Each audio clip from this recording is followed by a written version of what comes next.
नमस्कार सभी को। ये जो वीडियो है, इस वीडियो का सिर्फ एक पर्पज़ है, इसलिए मैं आप लोगों के सामने हूँ यहाँ पर। पर्पज़ ये है कि अभी यूपी में कुछ दिन पहले लेखपाल का एग्ज़ाम हुआ था। तो उस एग्ज़ाम में रिटन में बहुत सारे कैंडिडेट्स ने क्वालिफ़ाई किया और वो डीवी के लिए शॉर्ट लिस्टेड हुए। मतलब डॉक्यूमेंट वेरिफिकेशन के लिए उनका नाम एक लिस्ट में जारी किया गया। अब वो जो शॉर्ट लिस्टेड कैंडिडेट्स हैं वो पद से बहुत ज़्यादा हैं, उनको बुलाया गया वहाँ पर सत्यापन के लिए। अमूमन होता यही है कि जो भी रिटन एग्ज़ाम होता है, ज़्यादातर एग्ज़ाम में या जिसमें 2-3 स्टेप होते हैं, जैसे इंटरव्यू है या और भी सारी चीज़ें हैं, तो उसमें जितने भी पद होते हैं उससे ज़्यादा लोगों को शॉर्टलिस्ट किया जाता है।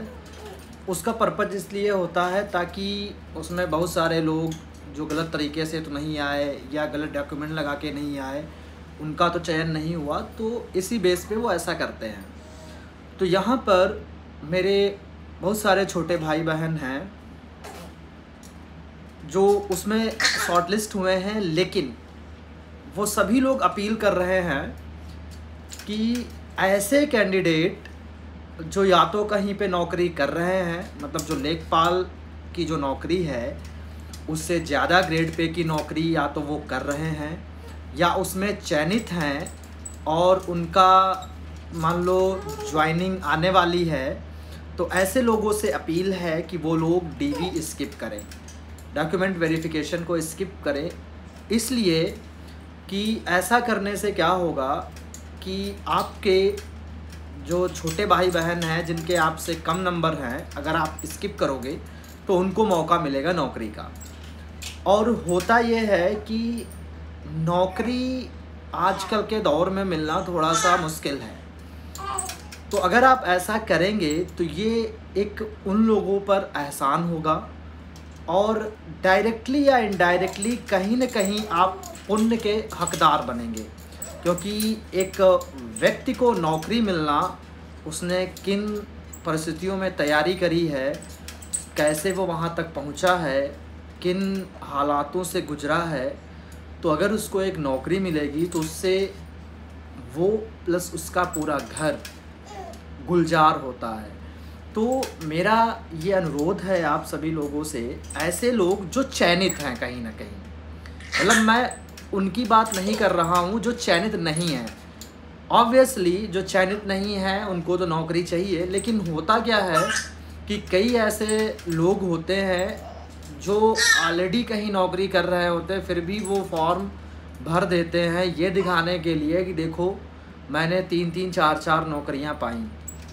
अब इसमें वो केस अलग हो गया, मान लो अभी आप बेरोज़गार हो, आपने 4-5 फॉर्म भरे हैं और हर जगह आपने एग्ज़ाम दिया है, लेकिन किसी का भी रिज़ल्ट नहीं आया है क्योंकि आप एग्ज़ाम दे चुके हो। अब उस कंडीशन में मान लो आपके चारों जगह से जॉइनिंग लेटर आते हैं, तो वो एक अलग बात है, क्योंकि जब आपने एग्ज़ाम दिया था तब आप बेरोज़गार थे।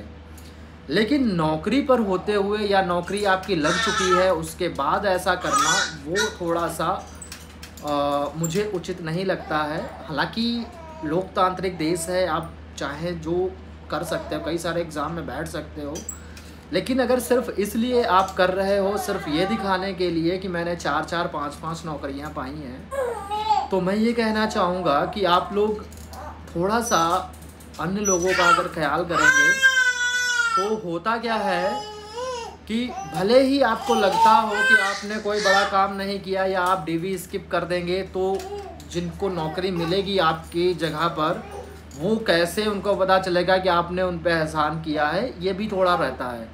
लेकिन फिर भी मैं यहाँ पे कहना चाहूँगा कि कभी कभी होता क्या है कि भले ही हम कोई अच्छा काम करते हैं, उसका डायरेक्टली बेनिफिट ना मिले, लेकिन इनडायरेक्टली वो कहीं ना कहीं आपको उसका बेनिफिट मिलेगा, क्योंकि ऊपर परमात्मा है जो सारी चीज़ें देखता है, वो कहीं ना कहीं से आपके इस पुण्य के काम को फलीभूत करेगा।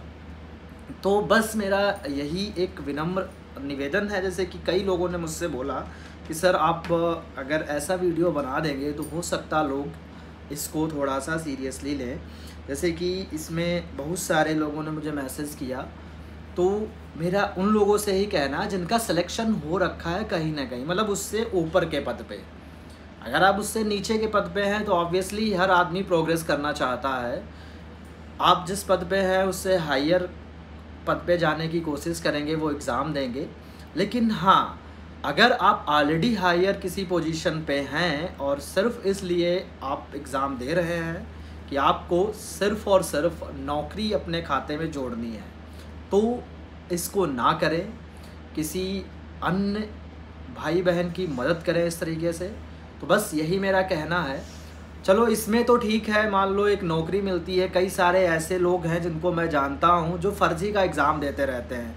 जैसे मैं नेट की बात कर लूं तो यूजीसी नेट में क्या होता है, सिर्फ अगर आप एक बार क्वालिफाई होंगे तो हमेशा के लिए वो रहता है, हमेशा के लिए वो रहेगा, आप कहीं भी अप्लाई कर सकते हैं। लेकिन फिर भी हमारे कुछ ऐसे लोग हैं जो 7-7, 8-8, 10-10 बार सिर्फ रिकॉर्ड बना रहे हैं कि बस देखो मैंने 10 बार नेट क्वालिफाई किया। उनको ये नहीं पता कि आपके वहाँ बैठने से किसी एक व्यक्ति का नुकसान हो रहा है। अगर आपने एग्ज़ाम ना दिया होता, क्योंकि आप तो ऑलरेडी क्वालिफाई हैं, तो दूसरे व्यक्ति का वहाँ पे क्वालिफ़िकेशन बढ़ जाती, वो क्वालिफाई कर जाता। लेकिन ऐसे लोगों को समझ में नहीं आता है। बहुत सारे लोग हैं, आप लोग जानते होंगे, मैं नाम नहीं लेना चाहता हूँ, लिखते हैं बड़ा टैग लाइन सिर्फ कोचिंग चलाने के लिए कि देखो मैंने 8 बार नेट किया, मैंने 10 बार नेट किया, मैंने 5 बार जेआरएफ किया। सिर्फ़ और सिर्फ अपनी वाहवाही के लिए करते हैं ऐसा। लेकिन उनको नहीं पता इनडायरेक्टली तरीके से वो एक अभ्यर्थी के पेट पर लात मार रहे हैं। बस यही कहना है। धन्यवाद।